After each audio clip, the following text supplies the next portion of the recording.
Okay, so today we're going to show you how Clawvisor works. Clawvisor is the authorization layer that sits between your AI agents and the services you want to connect them to.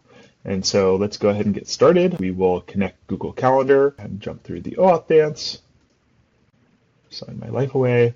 Okay, great. Now I'm going to connect an agent.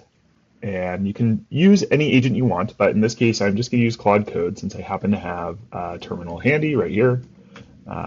And we are going to run Claude. Yes, I trust this folder. And let's go ahead and run the Clawvisor setup process. And so what's going to happen is it's going to use the command that I just installed to issue a connection to Clawvisor, which I have now approved, and it is done. So now it's fully connected, but now it's going to actually run through to make sure that it's saving those variables for later and that it has the skill installed. And so now we're good. The skill is installed and it's able to fetch the catalog of different services that have been connected. So we are good to go. So now we're going to ask it to do something.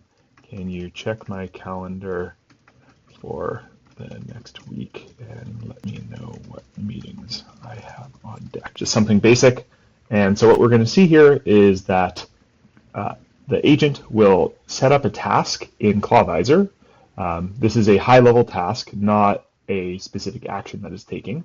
And so we can see that it's doing exactly what we asked it to do, look for the meetings, list the calendar, and we're going to go ahead and approve that task. And so now all of the subsequent requests that it makes will be checked against that task to make sure that it is coherent and that is within what we expected it to do.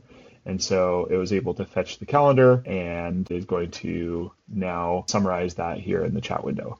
Okay, great. It's closing out that task. And so now that it's completed the task, it no longer has any access to my calendar. I would have to approve a subsequent task in order for it to get access. I can also create standing tasks if I wanted to have ongoing access. But in this case, for the demo, I just wanted it to do this short example. And so now there you go. You can see all of the events are here, and my agent has been able to access those. So we're all set up. That's it for today. Thank you so much. I appreciate your attention and have a good day.